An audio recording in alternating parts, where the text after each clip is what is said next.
네. 여러분이 혹시 이런 생각을 하실지 모르겠어요. 아예 목사님은 위로가 필요 없을까요? 그렇지 않습니다. 저도 여러분의 위로가 정말 필요합니다. 이 세상에 위로가 필요 없는 사람은 없습니다. 누구나 위로가 필요합니다. 그런데 정작 위로하며 사는 사람은 그렇게 많지 않아요. 성숙한 사람이란 어떤 사람일까? 곁에 있는 사람에게 사랑한다고, 힘내라고, 그리고 오늘도 고생하셨다고 위로하며 사는 사람이에요. 이건 얼마나 중요한지 몰라요. 근데 많은 사람들이 사실은 위로의 말을 하지 못하며 살아가요. 이건 교회에서도 그런 것 같아요. 제지켜를 할 때 보면 여기 나와서 발표하고 무언가 이야기하는 사람들은 돈 받고 하는 사람은 아무도 없어요. 근데 그 질문할 때 질문하는 사람이 화가 나서 질문하는 것 같아요. 그러다 보니까 그 화가 난 상태에서 질문을 하고 따지듯이 이야기를 하다 보면 그 앞에 나온 사람이 내가 왜 이 바보 짓을 하지? 남들에게 욕먹으면서 이걸 왜 하지? 그러다가 그걸 그만둬 버리는 거예요. 그러면 더 이상 그 나서서 그 일을 할 사람들이 없어져요. 여러분, 교회 안에서 앞장서서 무엇인가를 하는 사람들, 그들에게는 정말 위로가 필요해요. 그리고 그들을 존중해 줄 때 교회는 서로 자원해서 그 일을 하려는 사람들이 많아지고요. 그게 교회의 문화가 될 때 우리의 교회는 아름다운 교회가 되는 거예요. 아멘이시죠?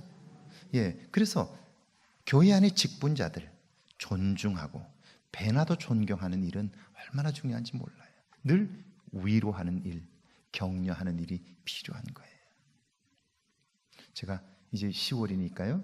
연말이 되면 감사절의 올해는 한번 우리 교회 안에 있는 직분자들을 향해서 여러분들이 작은 거라도 한번 편지를 써서 동역장에게 또는 권사님에게, 장로님에게 편지 하나를 써서 한 해 동안 정말 수고하셨다고, 장로님 때문에, 권사님 때문에, 동역장님 때문에 올 한 해 내가 편안하게 신앙생활 할 수 있었다고, 고맙다고 여러분 편지 한 장 써서 보낼 수 있다면 받는 사람도 물론이지만 쓴 사람도 행복해질 수 있는데요.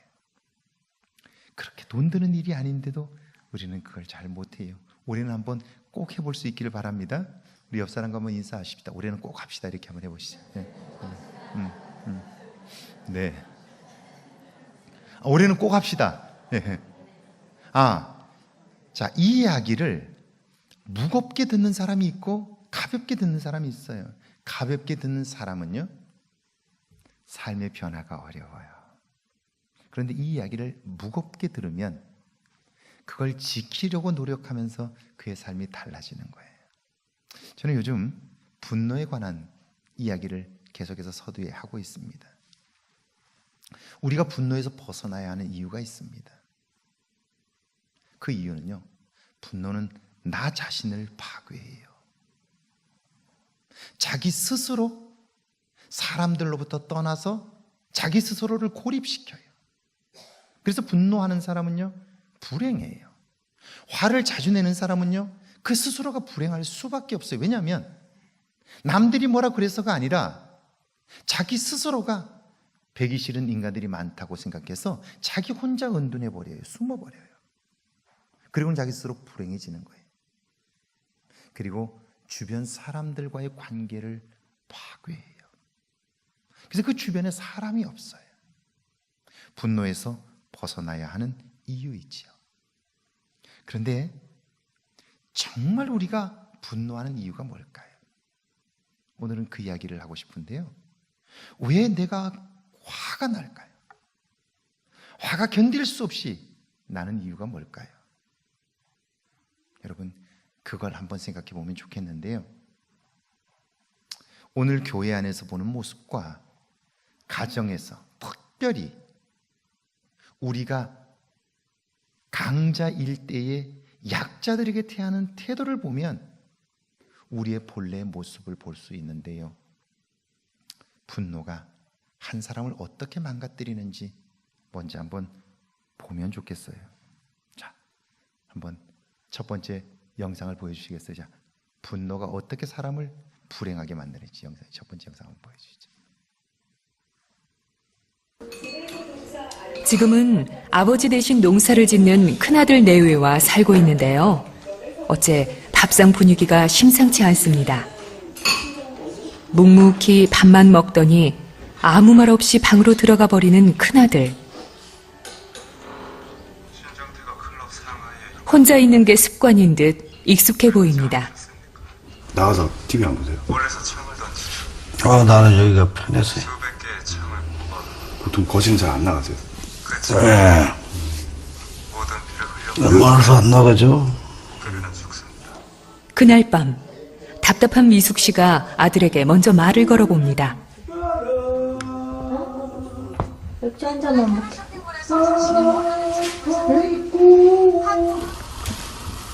그동안 냉랭했던 아들과의 관계를 풀어볼 생각인데요. 밥을. 대화를 시작한 지 10분도 채 안 돼 말이 거칠어집니다. 냄새라도 맡을래? 나는 네 애비나 너나 나 속 터져 사는 것 보면 내 밥그릇도 못 찾아 먹고 사는 놈 인간들이 청년의 총무인가 무신가 험서 내 기름 달리면서 어디로 정아조사로 댕기고 못사로 댕기고 거지 새끼 마냥 너무 심부름 나 먹고 살기도 바빠 나 먹고 살기도 기름 넣었다니까? 나는 그 정신 상태가 나는 틀려먹었어 그 정신 상태가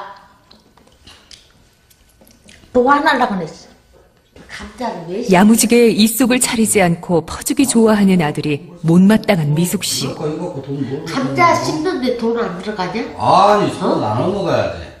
나눠 먹어? 그렇게 돈은 해야지. 안 들어가고 아이고, 돈 들어가는 거는 나중 얘기 안 돼. 결국 미숙 씨의 화가 폭발합니다. 내가 그 정신 상태가 틀려먹었어 내가 그래서 살기가 싫은 거야 살기가 싫어! 그렇게 심어놓으면 또 엄마가 제일 먼저 나서갖고 저기 살기가 싫어! 다 주워. 돈 되는 것을 해야지 비싼 데 갖고 있지만 이렇게라도 못 먹어. 화를 냈다 하면 앞뒤 가리지 않고 폭발하는 모습이 요즘 들어 부쩍 늘어났습니다.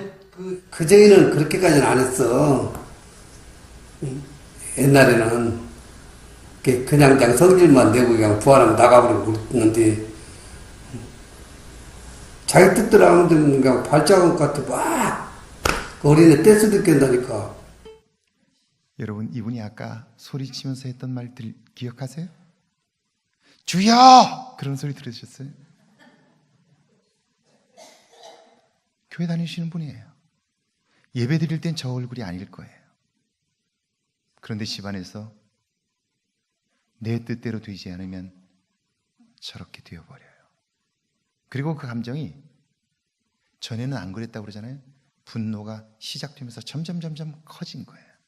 이제는 그냥 말만 하면 얼마 가지 않아서 분노가 폭발해버려요. 그리고 자기 스스로 그 분을 어떻게 주체를 못해서 가슴을 치면서 하는데요. 자기 스스로 사람들과 관계를 차단해요. 배기 싫은 사람들이니까 차단해요. 그리고 가장 가까이 있는 사람들에게 끊임없이 상처를 줌으로써 관계들을 다 파괴해 나가는 거예요. 스스로 고립되어 버리고 마는 거예요. 이런 사람들이 가장 많이 하는 말이에요. 다 틀렸어요. 누구 빼놓고요? 나 빼놓고요. 자, 그러면 여러분, 이분의 이 분노 해결될 수 있을까요? 나 스스로 해결할 수 있을까요? 여러분 어떠세요? 이 문제 자기 스스로 해결할 수 있을까요? 없어요. 시간이 아무리 지나도 해결되지 않아요. 왠 줄 아세요? 왜 내가 분노하고 있는지를 모르기 때문에 그래요. 지금 이 아들 때문에 그런다고 생각하죠? 아들 때문일까요? 그럼 다른 사람하고는 괜찮은가요? 다른 사람하고도 그래요. 이 일로 이 남편은 심장병을 앓고 있고요. 몇 번 쓰러졌어요. 지금도 수술 이후에 약을 보따리로 갖다 놓고 먹고 있어요. 남편은 왜 그렇게 되었을까요? 아내와 살면서 너무나 큰 상처들을 받으면서 그것이 남편을 병들게 만든 거예요.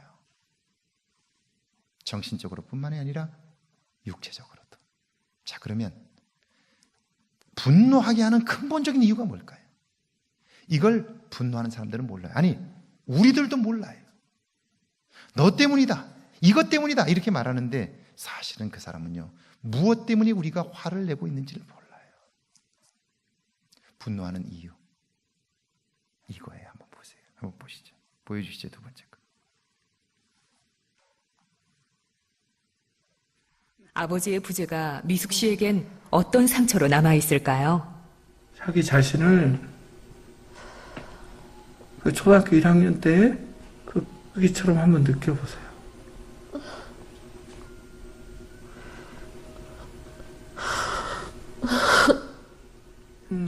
오랜 시간이 지났지만 상처는 여전히 어제 일처럼 또렷합니다. 가까이 오세요. 지금 아내를 초등학교 1학년 아이로 바라보세요. 아빠를 잃고 아버지를 잃고 자기를 사랑하고 자기를 이뻐해주던 아버지를 세상에 떠나보낸 초등학교 1학년짜리 그렇게 아내를 상상해 보세요. 네, 그리고 8살로 돌아간 아내는 아빠에게 하고 싶었던 말을 남편에게 합니다. 아빠가 돌아가시니까 엄마들이 나 때문에 혼났다고 날 구박해. 한번 얘기해 보세요. 너무 없이 살아서 너무 없이 살았어. 엄마가 고생하고 먹고 살기 힘들어서. 먹고 살기 힘들어. 엄마가 고생하고. 아빠 왜 이렇게 빨리 가셨어? 너무 보고 싶어요. 너무 보고 싶어요. 왜 그렇게 빨리 가셨어요?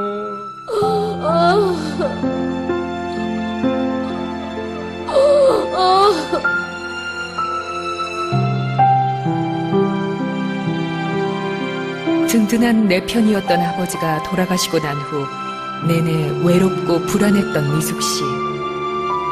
그래서일까요?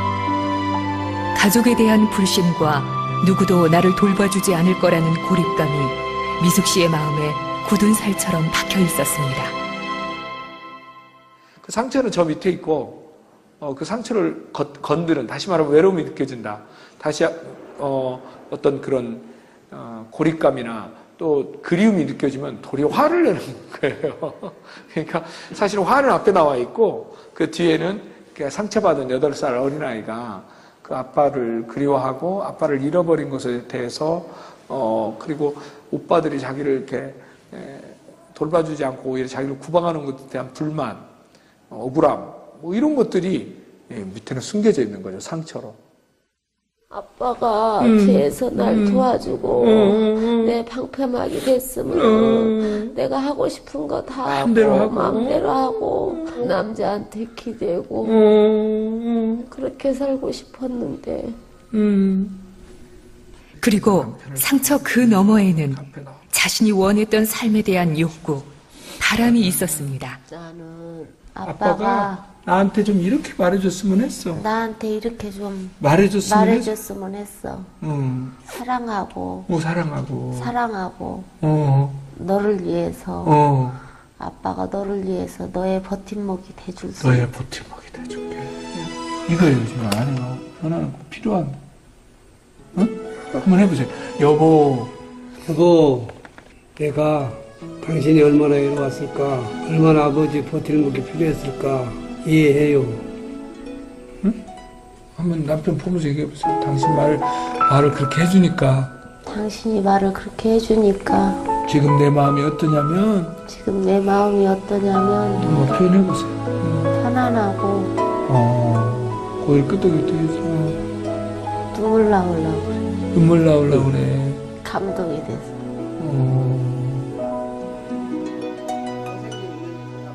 자신의 내면의 상처를 들여다본 미숙 씨. 마음의 빗장은 풀렸을까요? 속이 시원하지. 하고 나니까 속이 시원하지.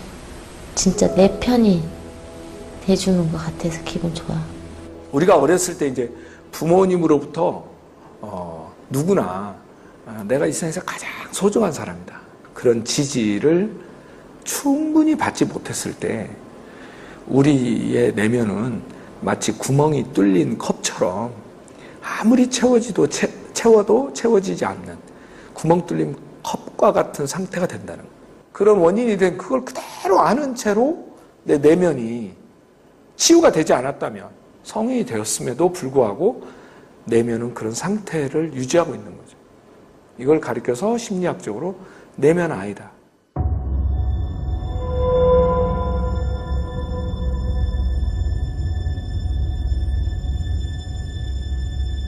분노에 휩싸이고 까닭없이 화가 날 때 우리는 그 화의 이면에 숨어있는 어린 시절의 상처를 만나게 됩니다. 몸은 자랐지만 우리 안에는 상처받은 그 시절에 머물러 있는 어린아이가 있기 때문입니다. 어린 시절 꼭 받아야 했던 사랑과 따뜻한 돌봄을 받지 못한 채 거부당하고 버림받고 통제당하는 두려움을 겪은 내면 아이는 스스로 사랑받을 자격도 없고 보잘것없다고 결론 지으며 스스로를 가두게 됩니다.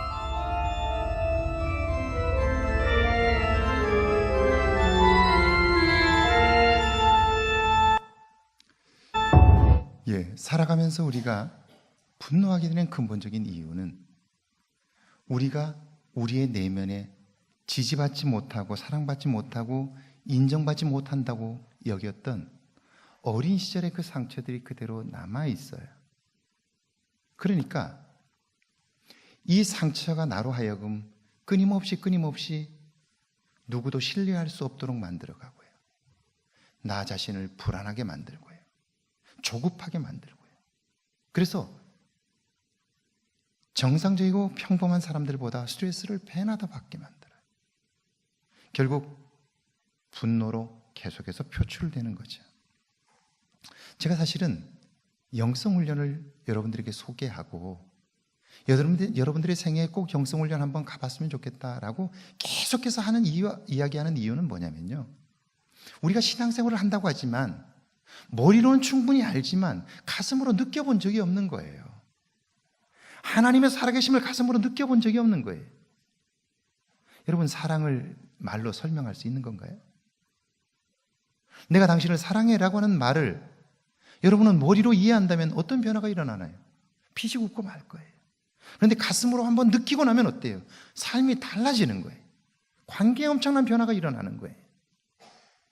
교회는 엄청나게 오래 다니지만 하나님의 이 사랑을 경험하지 못하면 우리의 삶의 변화는 일어나지 않는 거예요. 그래서 제가 하나님의 사랑을 경험하는 기회를 가지면 좋겠다. 그게 영성훈련이죠. 머리로 아는 게 아니고 가슴으로 느끼는 거예요.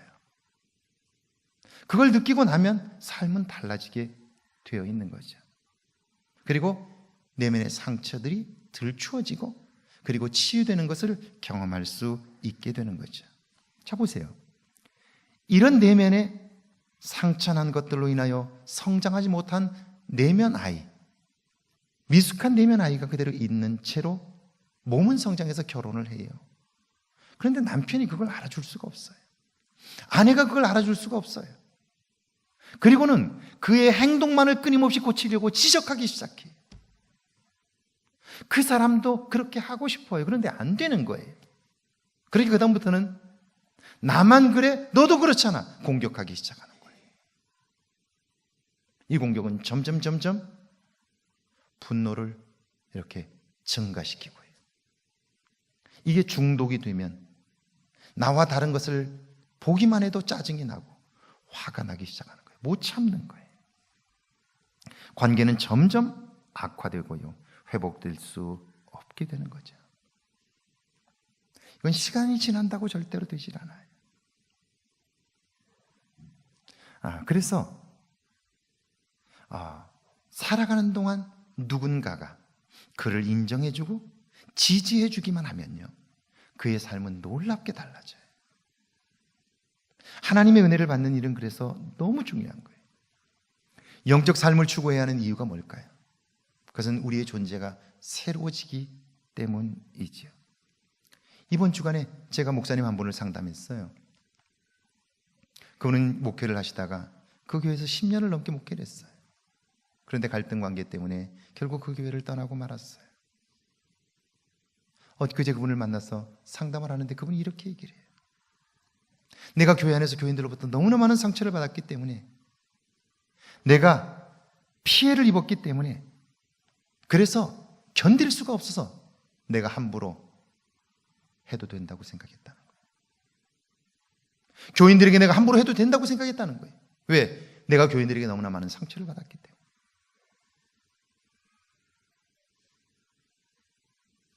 제가 그 목사님에게 이렇게 얘기해 줬어요. 이 세상에 함부로 해도 되는 사람은 없는 거라고. 그리고 함부로 하게 되는 그것은 내 안에 미숙한 내면 아이가 나로 하여금 견딜 수 없이 충동하는 거라고. 성숙한 사람은 그것을 충분히 이해하고 받아들이고 좋게 긍정적으로 생각할 수 있지만, 내면이 성장하지 않은 사람은 결코 그것을 그렇게 받아들일 수가 없는 거라고. 여러분, 고린도 후서의 4장에 보면 사도 바울이 했던 참 놀라운 말씀이 있어요. 이런 말씀인데 여러분 다시 한번 이 영상을 보고 이 말씀을 한번 생각해 보세요.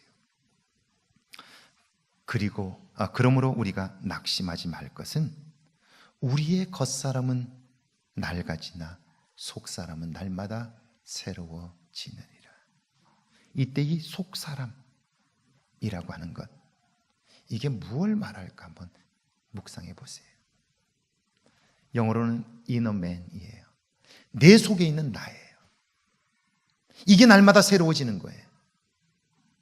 그러면 육체가 성장한 만큼 내면이 성장하면 불균형이 없어요. 그 다음부터는 어린아이와 같은 자유로움이 그에게 있는 거예요. 감추지 않아요. 왜냐하면 누가 비난해도 그게 그렇게 심각하게 들리지 않기 때문에. 하나님을 경험하는 삶이 그래서 너무 중요한 거예요. 하나님을 경험한 삶을 통해서 나의 내면 아이가 성장하게 되고 나를 들여다보게 되고, 그리고 반복적인 훈련을 통해서 여전히 성장하지 못했던 나의 잘못된 습관들을 고쳐가는 것, 이게 구원의 삶인 것이죠. 자, 오늘 제목은 영적인 삶은 그래서 구체적이라는 거예요. 밑에 한번 같이 읽어볼까요? 시작.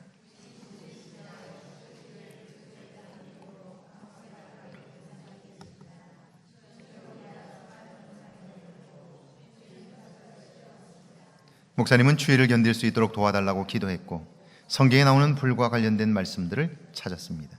출애굽기 3장의 모세의 떨기나무 불꽃과 이사야서 6장의 갈멜산상에 임한 불에 관한 말씀을 읽었습니다.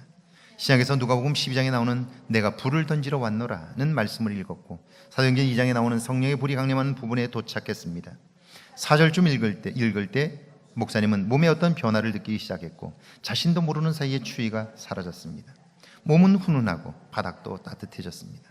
그 순간 기도 응답에 대한 확신이 들었고 기쁨이 충만했습니다. 김진홍 목사님의, 여러분, 이런 일이 실질적으로 가능할까요? 우리는 하나님을 믿는다고 말하지만, 전능하신 하나님을 믿는다고 말하지만, 살아계시다고 말하지만, 과연 우리의 삶에 이런 경험들이 있느냐 하는 거예요. 왜 우리는 이런 경험을 할 수가 없는 걸까요? 과연 우리에게는 이런 억울하고 분통 터질 만한 사건이 있을 때 그때에도 하나님을 의지하고 기도할 수 있는 마음이 있느냐 하는 거예요. 그 마음이 있느냐는 거예요. 이런 일이 벌어지면 그 못된 놈들을 향해서 그냥 분노만 터뜨리지, 나의 피해의식과 억울함을 토로하느라 견딜 수 없어 하지, 그때에도 하나님의 도움을 구하며 기도할 수 있는 마음, 이런 마음이 우리에게 있느냐 하는 거예요. 춥고 견딜 수 없는 때에 그걸 위하여 기도하죠. 그랬더니 응답이 되었고요.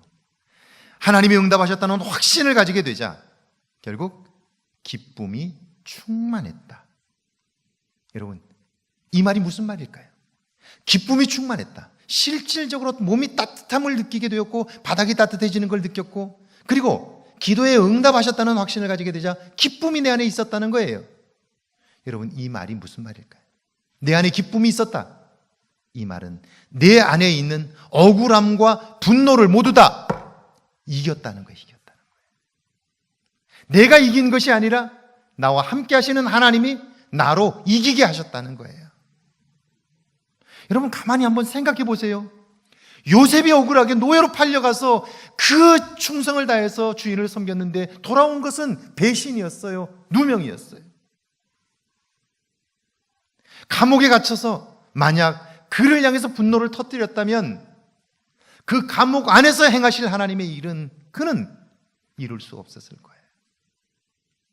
오늘 우리가 하나님을 의지하는 이유가 있다면, 우리가 우리의 판단을 내려놓고 분노에서 벗어나야 하는 이유가 있다면, 그래서 온전한 삶을 살아야 된다면 사실은 우리는 하나님으로 말미암지 않고는 결코 이런 일들을 경험할 수 없기 때문에 그래요.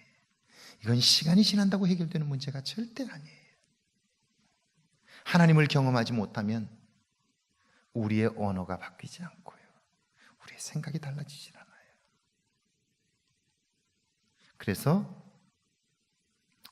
이 기쁨이 충만하게 되었을 때 나를 이렇게 만든 사람들에 대한 억울함과 분노를 이기게 되고요, 그때를 통해서 김진홍 목사님은 새로운 차원의 은혜를 경험하게 돼요.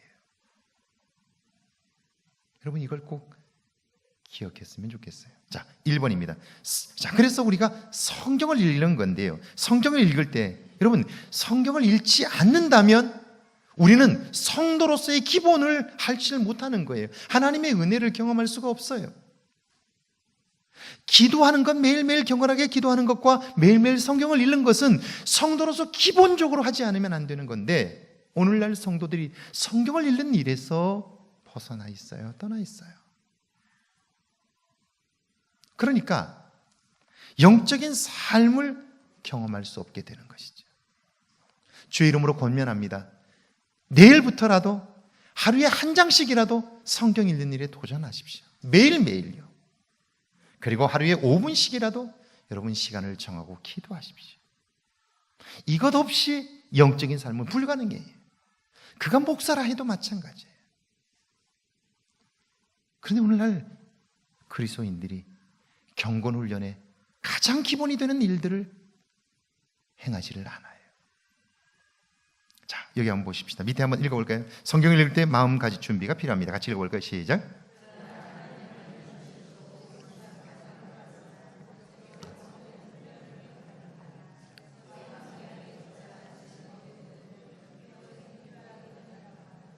자, 왜 하나님은 우리에게 이런 어려움을 주실까? 우리는 판단하기를 그것은 너 때문이라고, 이것 때문이라고 이렇게 판단해요. 일이 이렇게 되어져서 이렇게 됐다, 그렇게 생각해요. 그래서 끊임없이 누군가를 향해서 희생 양을 삼죠. 그런데 믿음의 사람이 보는 눈은 다르잖아요. 왜 하나님께서 내게 이런 일을 주셨을까? 이렇게 그 상황을 이해하는 거죠. 그리고 하나님의 눈으로 그 문제를 보는 거죠. 그러면 하나님은 비로소 나 자신을 보게 해주셔요. 나 자신의 상처난 모습도 보게 하시고, 나 자신의 교만한 부분도 보게 하시고, 나 자신의 부족한 모습도 보게 하시는 거죠.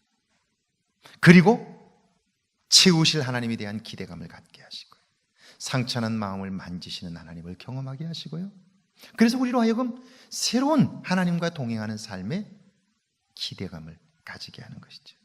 자, 깨어지지 않고는 결코 하나님과 함께 사는 삶이 불가능하기 때문에 하나님은 우리의 삶에 이런 일들을 주시는 거죠.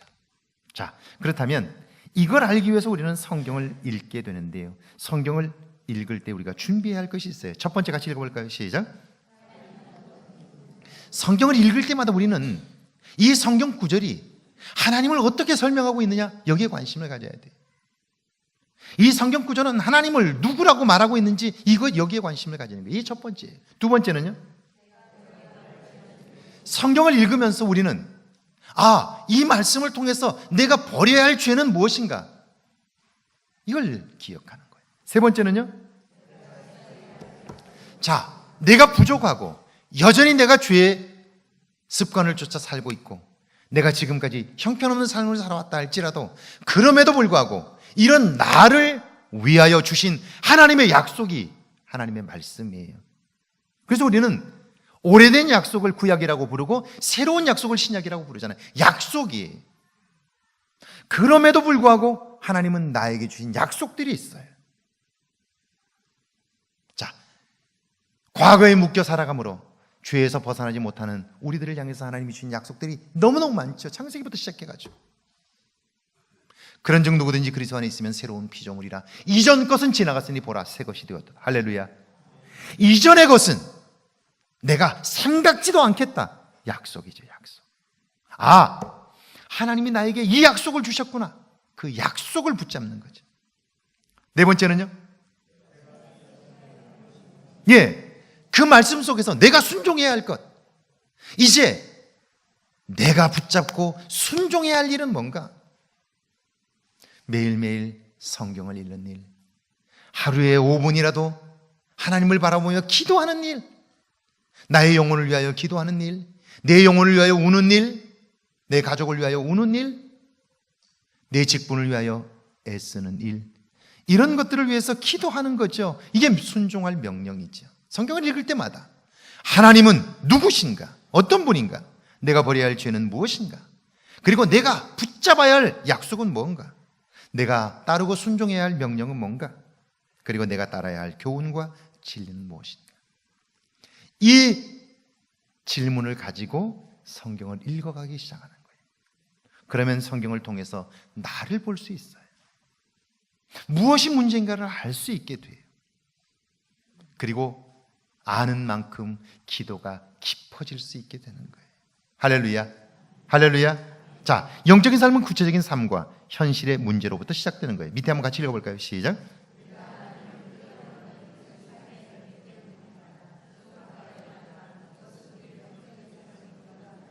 네. 자, 부족함과 연약함, 이것은 인간적인 눈으로 보면 문제예요, 문제. 이것 때문에 정말 힘들고 견딜 수가 없어요. 문제예요, 문제. 그런데 영적인 삶에 있어서 그 문제는 하나님께로 인도하는 기회가 된다는 사실이에요. 그러니까 보는 것이 다른 거예요. 인간적인 눈으로 보면 나의 부족함과 연약함은 모두 다 문제예요. 그래서 문제투성이에요. 그런데 하나님의 눈으로 보면 나의 연약함과 부족함은요, 하나님께 가까이 나아가는 기회가 된다는 거죠. 할렐루야. 사무엘상 1장에 보면 엘가라는 가정에 이 한나가 시집을 가요. 그런데 결혼을 했는데 자식이 없는 거예요. 그래서 그는 남편에게 자식을 낳게 해달라고 떼를 쓰고 다툼도 가져봐요. 그런데 그가 알게 된 사실은 그런다고 해서 안 된다는 걸 알게 된 거예요. 그래서 그는요, 그 문제를 가지고 성소로 갑니다. 가서 기도하게 돼요. 자, 보세요. 성소에서 기도해요. 그리고는요, 하나님의 응답을 받습니다. 여러분, 이걸 기억하는 일이 참 중요해요. 여기까지는 우리가 잘 하는 사람도 있어요.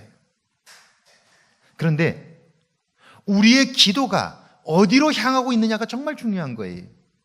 한나는 이렇게 기도했어요. 하나님, 내게 아들을 주시면 그 아들을 하나님께 드리겠습니다. 이렇게 기도했어요. 그 아들을 하나님께 드리겠습니다.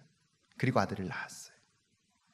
내가 문제라고 생각했던 게 뭐예요? 아들이 없는 거였어요. 그런데 아들이 이제 얻었잖아요. 그럼 내 목적을 이루었어요. 그러면 사람들은요, 하나님 앞에 소원했던 것들은 다 잊어버려요. 그리고는 자기 욕심을 쫓아 또 가는 거예요. 사는 거예요. 근데 한나의 다른 점은요, 그가 하나님과 약속했던 것, 자기 목적만을 성취하는 사람들이 많은데, 그리고는 잊어버리는데, 그는 하나님과 약속했던 것을 기억하는 거예요. 그리고 그 아들을 하나님께 드렸어요. 그랬더니 어때요? 그랬더니 하나님은 그 아들을 한나가 상상할 수 없는 아들로 가정뿐 아니라 그 역사에 두드러지는 이름이 되게 하셨다 하는 거예요. 하나님이 하고자 하는 일들은 그런 거였어요. 그런데 만약에 내가 내 욕심만 채우려고 했다면, 그래서 사무엘을 자기 집에서 내 욕심껏 키웠다면 아마 그 사무엘은 또 내면이 건강하지 못한 아이로 성장하여 엄마 아빠의 평생 근심거리가 되었을지 몰라요.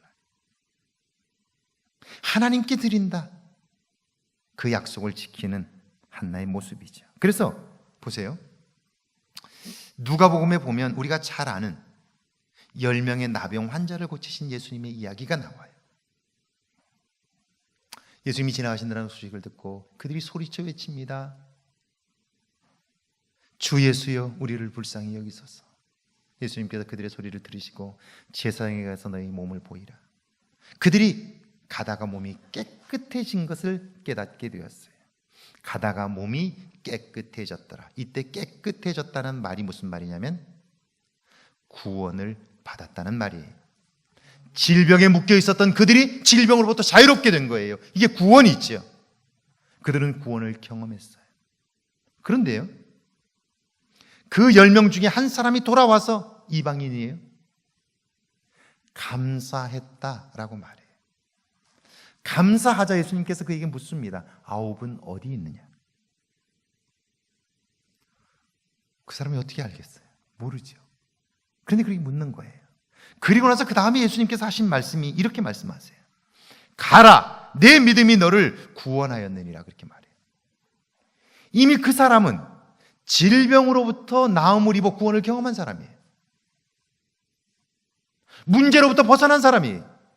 응답을 받은 사람이에요. 그런데 예수님은 가라, 내 믿음이 너를 구원하였느니라, 이렇게 말씀해요. 그러면 이때의 구원은 뭐예요? 무슨 구원이에요?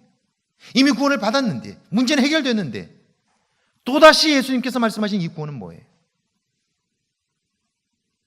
이런 거예요. 제가 사람이 어떤 존재인가에 대한 관심이 정말 많죠.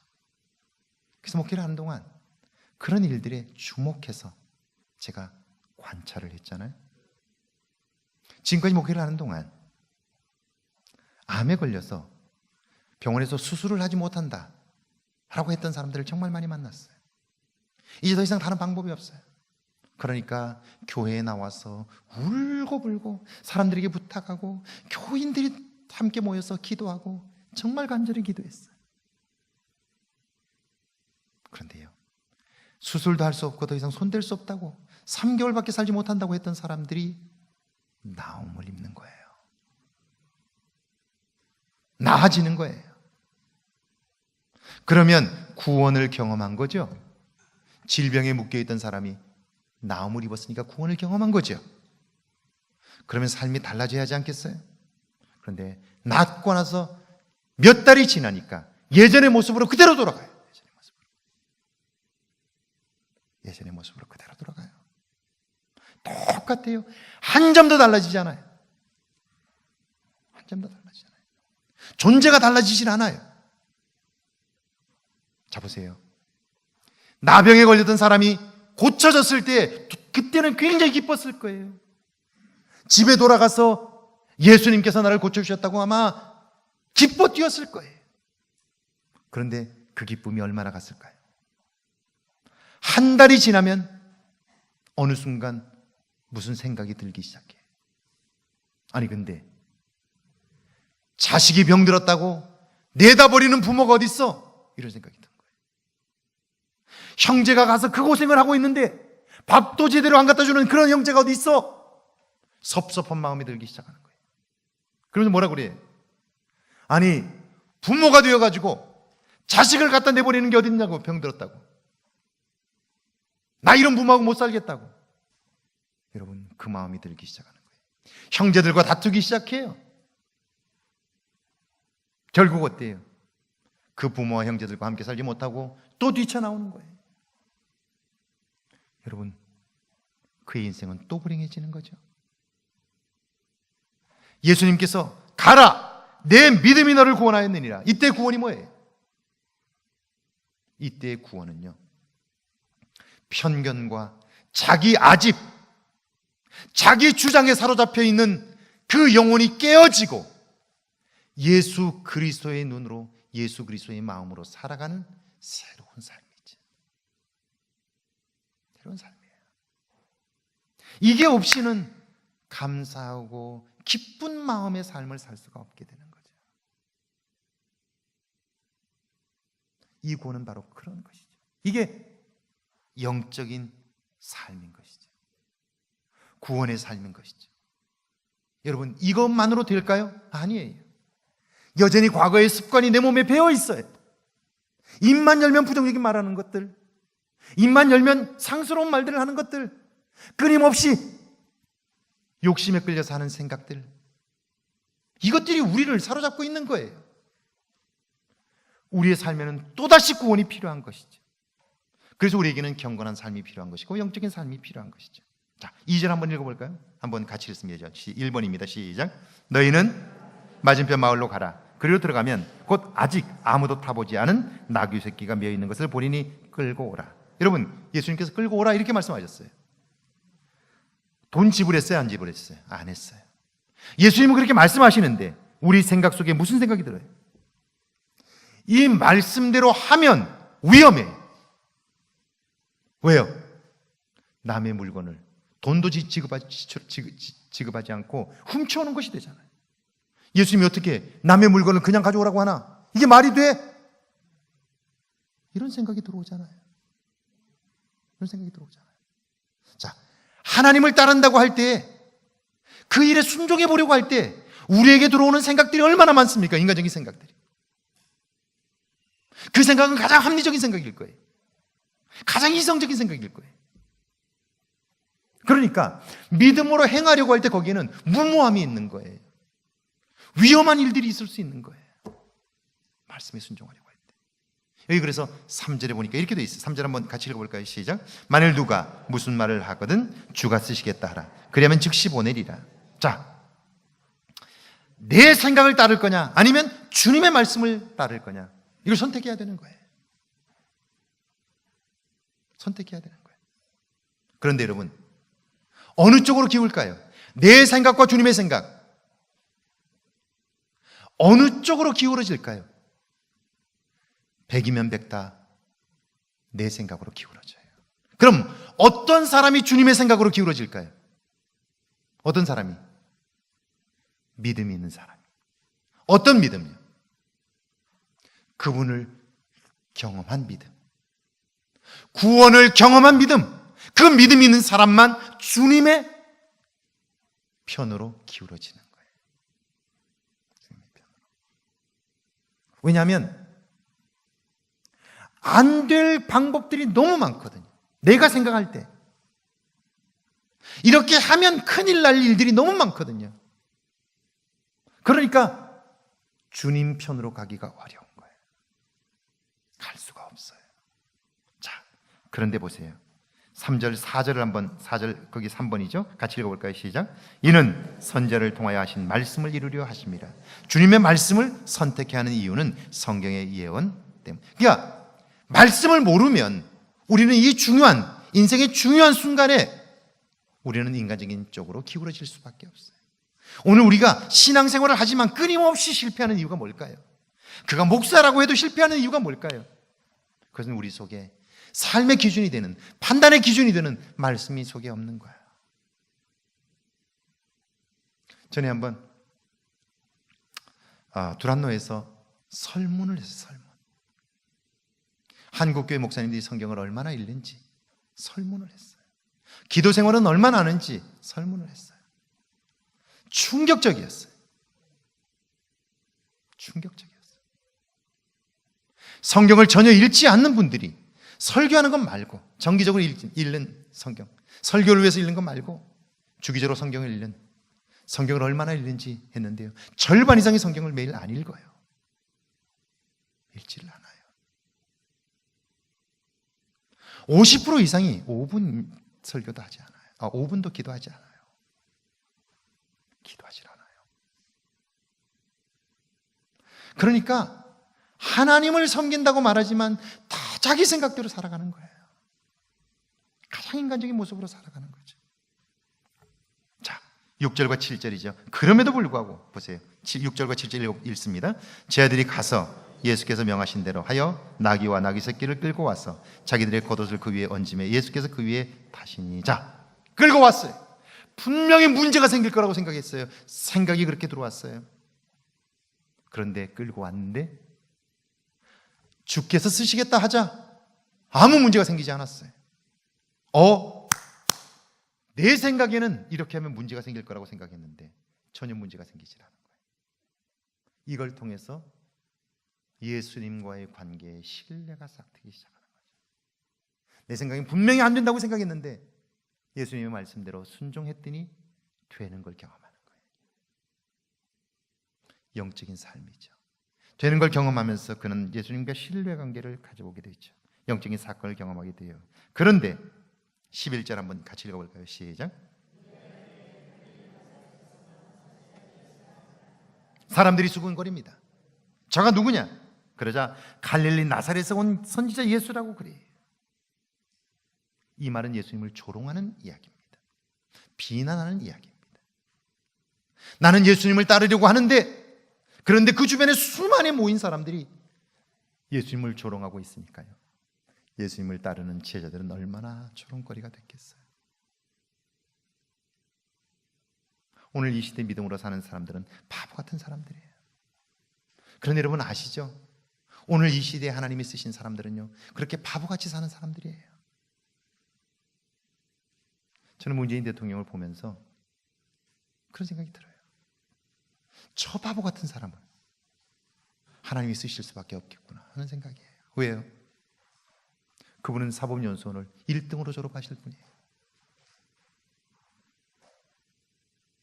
시위 대학생 때 시위 경력 때문에 사법연수원을 졸업할 때 1등 했지만 시위 경력이 있는 사람을 1등을 줄 수 없다고 그래서 차석으로 졸업한 사람 아닙니까? 그러니까 그의 실력을 아는 대형 로펌에서 그를 스카우트하기 위해서 얼마나 많은 돈을 제시했는지 몰라요. 그런데 그는 그걸 다 물리치고 고향 부산으로 내려와서 인권 변호사를 하겠다고 그 고생을 하는 거예요. 그 고생을 한 거예요. 지방에 묻혀서 그냥 이름도 없이 그냥 그렇게 그냥 시위 현장에 가서 어려운 사람들 도와주고 그 일하면서 그렇게 산 거예요. 그리고 그는 한 번도 정치를 하려고 했던 사람이 아니에요. 그런데 하나님이 그를 뽑아 세우시잖아요.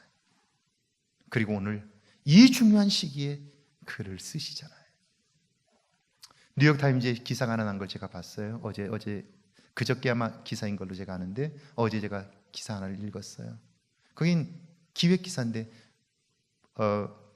문재인 대통령이 어떻게 북한을 들어가고 미국을 찾아서 이 중재 외교를 이렇게 할 수 있을까?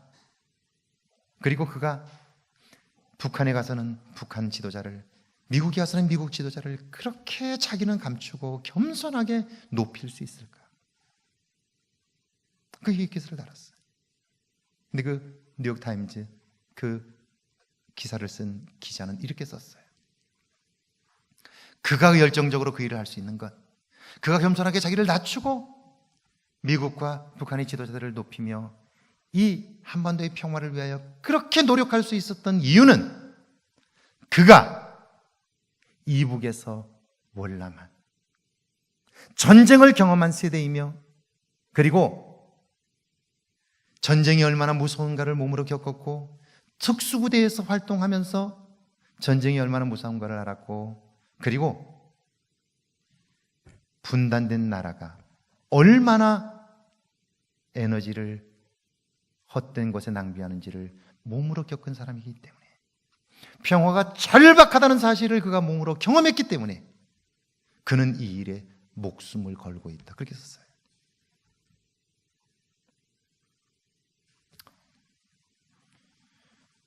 영적인 삶이 아니면 오늘 우리가 문제라고 여기는 이 문제에서 벗어날 수 없다. 이걸 여러분들이 꼭 기억하면 좋겠고요. 여러분의 남은 인생에 한 번쯤 전환점이 되면 좋겠는데요. 제가 요즘 가장 많이 기도하는 것이요, 내년에는 우리 교회 안에 뜨겁게 기도하는 모임을 하나 만들어서 제가 적어도 일주일에 한 번은 교인들과, 고통스러운 삶을 경험하고 있는 교인들과 함께 뜨겁게 기도하는 모임을 만들어 함께 기도하며 교회를 세워야 되겠다는 마음이 정말 절실하게 불일듯 일어나고 있어요. 하나님을 경험하지 않으면, 영적인 삶이 아니면 오늘 우리의 삶을 극복할 방법은 없습니다. 오늘 영적인 삶은 그래서 구체적인 거예요. 여러분에게 이런 은혜가 있기를 주의 이름으로 축원합니다.